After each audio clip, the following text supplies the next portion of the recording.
जरूरत नहीं है ना, ज्यादा पूजा पाठ की जरूरत नहीं है नबी भैया। 24 घंटा में एक बार सच्चे हृदय से भगवान का सुमरन कर ली और उद्धार हो जाए कि कल युग के बोले नाम आधार सुमिरी सुमिरी नर उतर ही लेकिन तबो लोग से होना मल लिया नहीं कहीं के करा से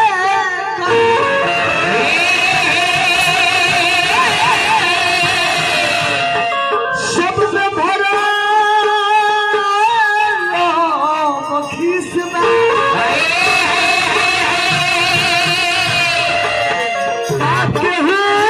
से प्रीत लगे बड़ा जैसा भैया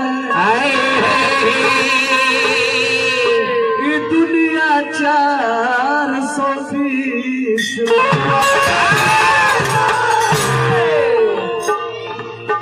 ये दुनिया में हम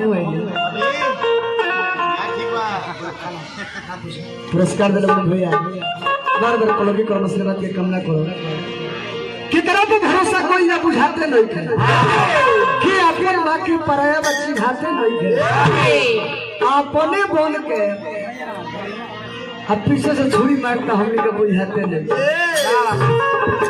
गीत याद करो वही भगवान से कहता भक्त कि आज कल के ऊपर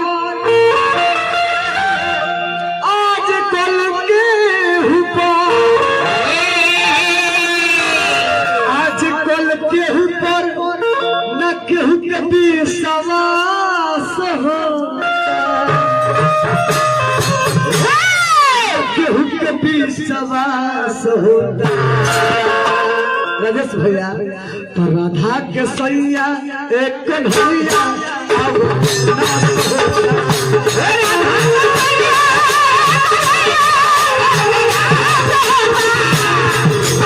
राधा के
गौर करो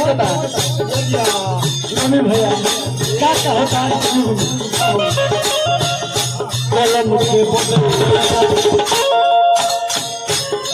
कलम के बदले लैका काटा लेके घूमत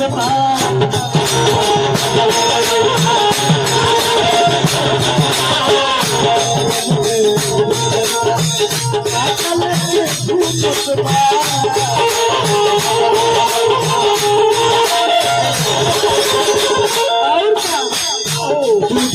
सुध रखे दारू पी के सुध रखे दारू पी के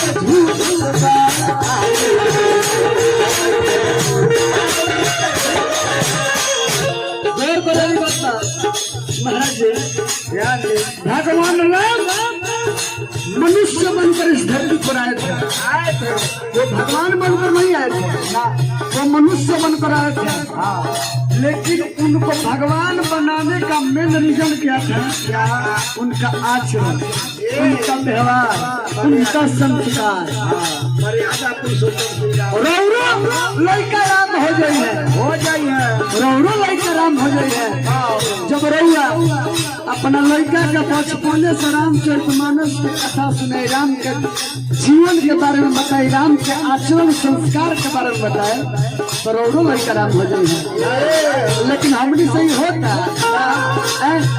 हमने के तो लड़का 5 साल करे जैसे होत नहीं को कि लेके सिनेमा घर में ढूंढ कर नहीं जाए, फिल्म देखते हैं हम तुम्हारे हाथ समाना। बताइए लड़का 5 साल में प्यार मोहब्बत के बात देखी, वो 18 साल में तो छेदौली न टपे। लेकिन बबुआ हाथ में गीता बैठे, हाथ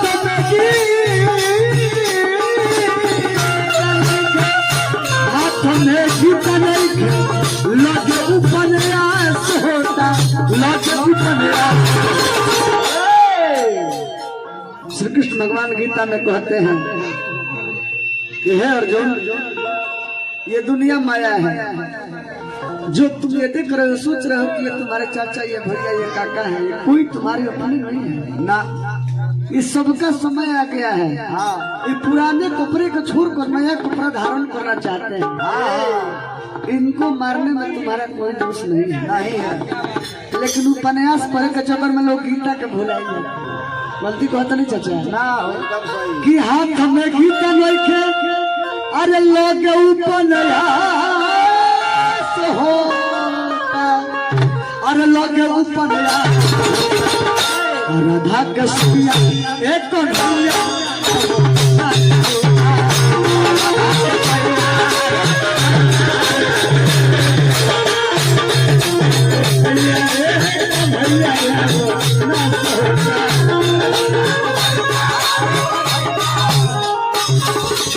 अंतिम बात पर ध्यान देना, घर घर से हटावल जाता, अरे घर घर से हटावल जाता।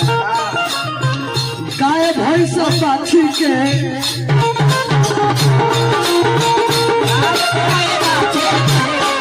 घर घर से हटावल जाता, गाय भैंस पाछी के।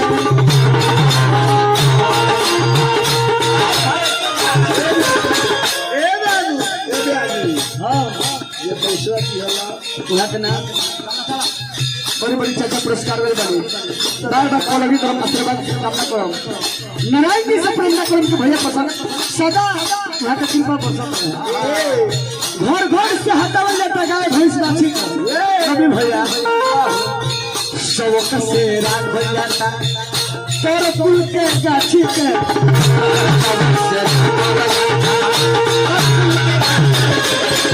सबक से राग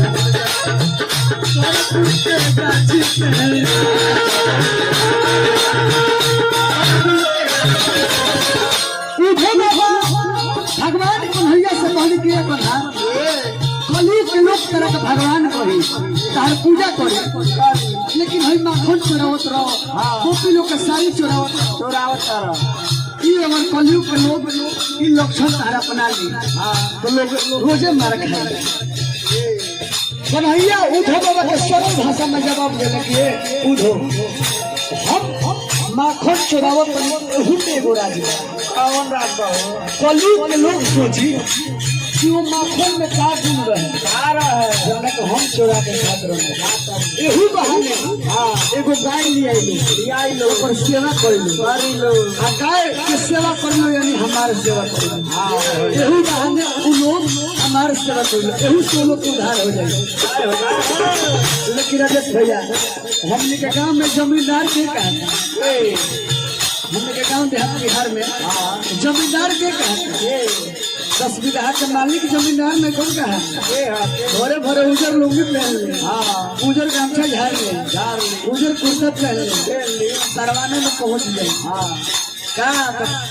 मालिक हम 5 गो तार के पोल है देना दिल में। हां एकरा के का कहल जाए देखी सभ्यता और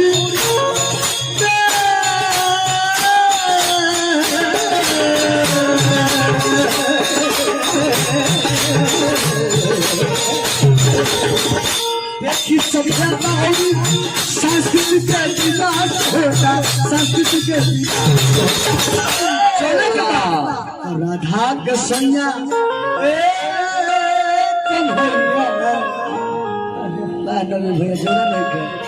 राधा के सैया एक कन्हैया अवनाश हो